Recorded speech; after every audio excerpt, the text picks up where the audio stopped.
about, okay, I got this, I'm starting to get this idea of this midline stabilization, how to create stiffness and challenge that basic position. But what's really after is, once I've created a stable position, how do I start to express this in gymnastics terms, or in body weight control terms, or movement terms? And the very first thing we talk about is creating external rotation at the shoulder for stability. Why do we start here? Because push-up is one of the first things that hurts people's shoulders, doesn't it? So if you're overextended, then you can't ever stabilize your shoulder. Now we have a movement fault, and no wonder that shoulder pain is caused by your push-up. Second piece is that if I start internally rotated or in a loose position, all I'm going to continue to do is load my shoulder in a bad mechanic, and now I continue to have shoulder pain. So here's what we're going to do. We're going to get hand over shoulder, finger is pointed straight forward, if I can do it.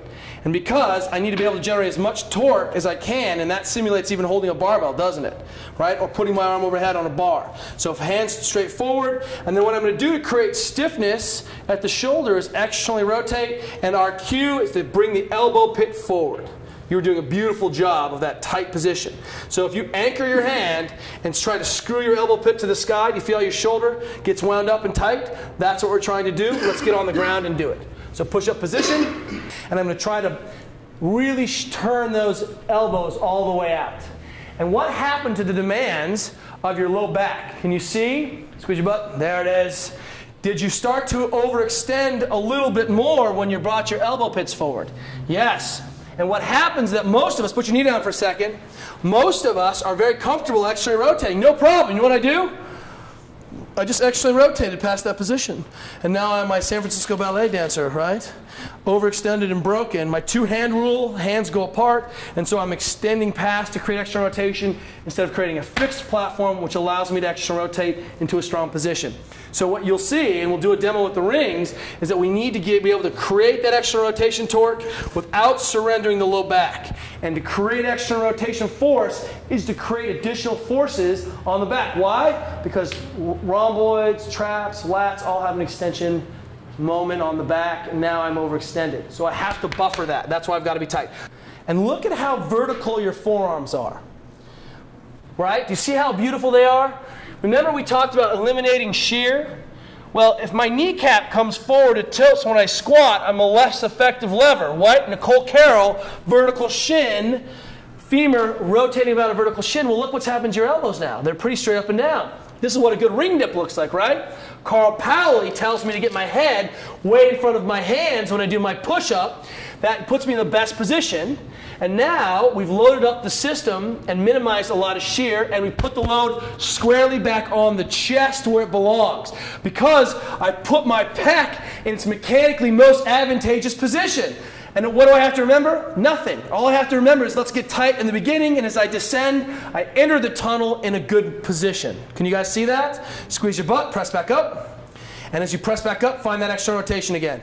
I've got to finish again, ready to reset. Right? And the reason this is having a hard time overextending or locking out is because you're overextended. Here, squeeze your butt. Now bring that armpit forward. Much better position. You see that? Yeah. Good. And now you're straighter.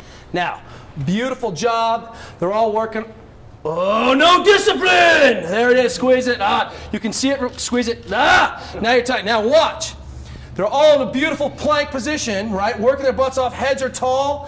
100% of them are internally rotated. Bam! We got them, didn't we? Put the knee down. They're all in what position, basically? What do we call this? The Delta Bravo position, the DB position, right? We didn't have a name for it at our gym. Adrian Bosman, we were like, what do we call this shoulder position? He's like, it's the douchebag shoulder position. Because you're like, hey, what's up? You work out? That's so awesome. What you live? What's your friend time?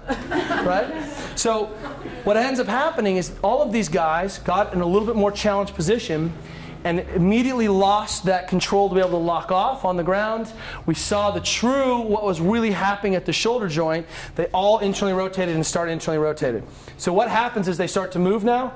All they can do is triage a bad position, and they go from internally rotated to worse internal rotation. There's our translation. If I receive and don't finish that ring dip or that muscle up, I pull and then finish. And if I start here, then I'm going to press internally rotated, and that destroys my shoulder. As I pull, wham! I pull to here as I'm taught, and then I press back out into a locked out position. Does that make sense? Push up position again. Squeeze your butt. Hollowed, turn out for the count. Oh, there you go. And now this becomes a potent stimulus. What's going on here? Why are you quivering?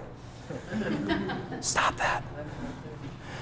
And you'll notice that he's barely getting back to neutral every time. There's our turnout position holding in. And this is basic positioning. CrossFit slop means that I see a decay. Sometimes I bend my arms really when I pull. I don't open up the hip all the way. I short the rep because you and I are going fast. Fundamental breakdowns in mechanics are fundamental breakdowns in mechanics. This position is just a swimming position. In fact, come up on your laces, you guys. With our swimmers, we're like, hey, what's your longest swim event? Can you hold this position? Because all they're doing now is effectively pulling in a neutral spine position, which is the same deadlift position. And we've lost internal rotation. External rotate for me. Good. And now let's do 10 ring push-ups. And you have to come back up for the count. You can come back to neutral, but you got to come back up for the count. Turn them out for the count.